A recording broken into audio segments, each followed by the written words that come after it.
రేపే సోమవారం. రేపు సోమవారం రోజున గుమ్మం పైన ఇది ఒక్కటి చల్లండి. మీ ఇంట్లోకి లక్ష్మీదేవి అనుగ్రహం, శివపార్వతుల అనుగ్రహం తప్పకుండా వస్తుంది.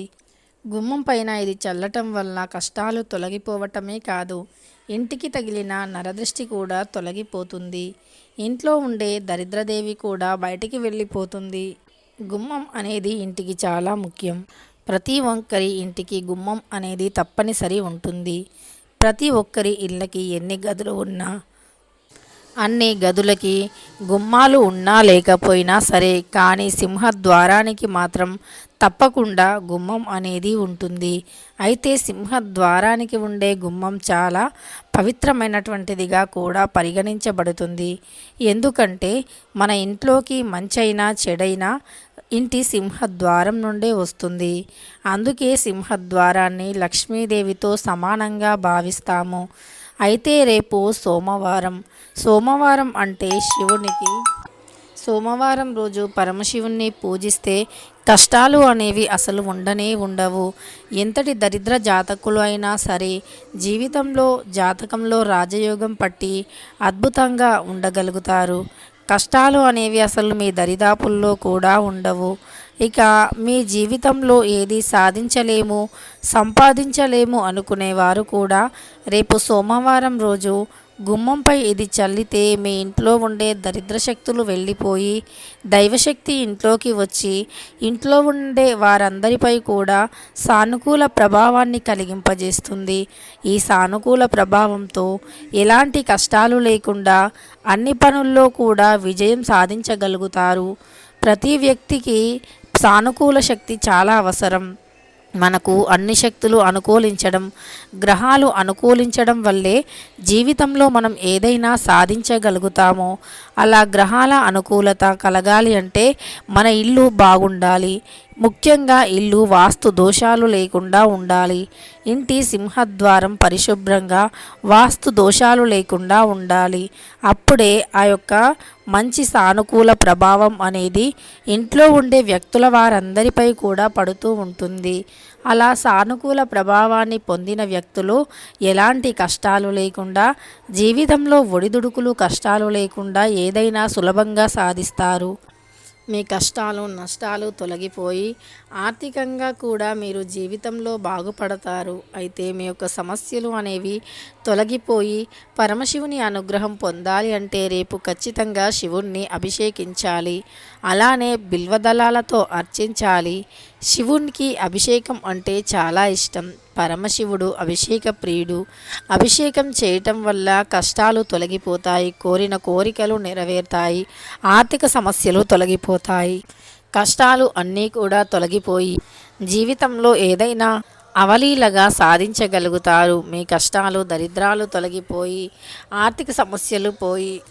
ఆర్థిక సమస్యలు కష్టాలు తొలగిపోయి దరిద్ర బాధల నుండి బయటపడి ఎలాంటి కష్టాలు లేకుండా ఒడిదుడుకులు లేకుండా జీవితంలో బాగా సంపాదిస్తారు.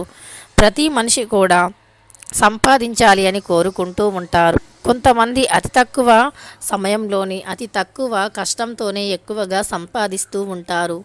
మరికొంతమంది ఎంత ఎక్కువగా కష్టపడినా, ఎంత ఎక్కువగా శ్రమపడినా సరే అసలు సంపాదించలేకపోతూ ఉంటారు.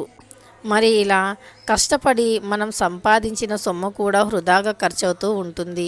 అలాంటి సమస్యలు పూర్తిగా తొలగిపోయి పరమశివుని అనుగ్రహంతో జీవితంలో సంపాదిస్తూనే ఉండాలి అంటే గనక ఖచ్చితంగా ఈ చిన్న పరిహారాన్ని చేయండి.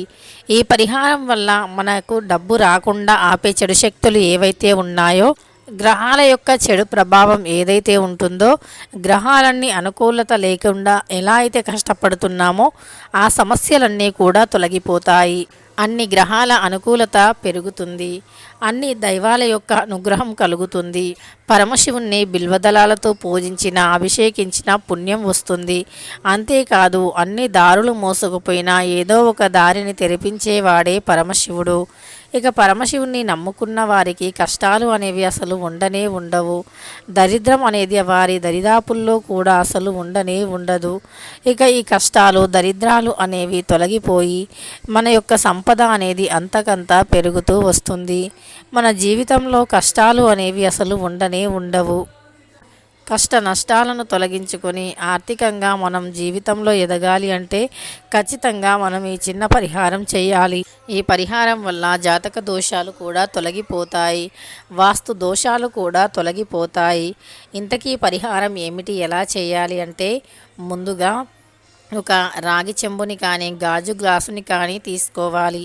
అందులో కొన్ని పాలను పొయ్యాలి. అవి ఆవు పాలు పచ్చి అయి ఉండాలి.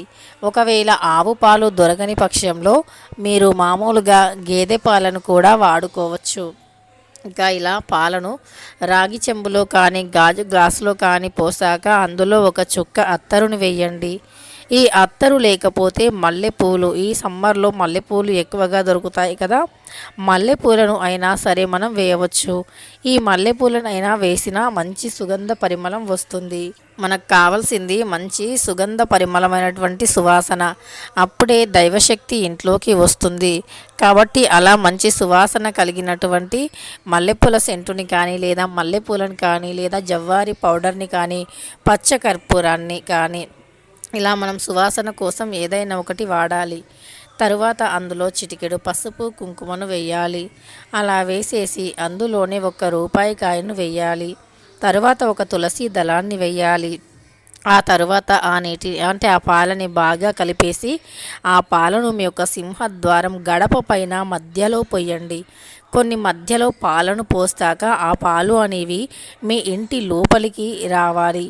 అంటే ఇప్పుడు మనం పాలను పోసాక పాలు అనేవి ఇంటి లోపలికి వస్తే లక్ష్మీదేవి ఉన్నట్టు. ఆ పాలు అనేవి ఇంటి బయటకి వెళ్ళిపోతే అంటే గడప బయటికి వెళ్ళిపోతే మీ ఇంట్లో జ్యేష్ఠాదేవి ఉంది అని అర్థం.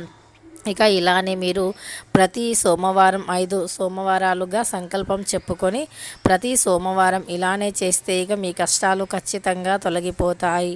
ఇక మీరు అదృష్టవంతులుగా మారిపోతారు. సకల ఐశ్వర్యాలు కలుగుతాయి. మీ జీవితంలో అన్ని కష్టాలు తొలగిపోయి ఆర్థిక సమస్యలు పోయి ఆనందంగా జీవించగలుగుతారు. ఈ విధంగా సోమవారం రోజు పాలతో ఈ పరిహారాన్ని చేయటం వల్ల ఇంట్లో నుండి దరిద్రదేవిని తొలగించుకొని లక్ష్మీదేవి యొక్క అనుగ్రహానికి పాత్రులుగా మారవచ్చు. జీవితంలో నుండి అన్ని కష్టాలు తొలగిపోయి ఆర్థిక సమస్యలు పోయి అష్ట ఐశ్వర్యాలు ఖచ్చితంగా లభిస్తాయి. తెలుసుకున్నారు కదా.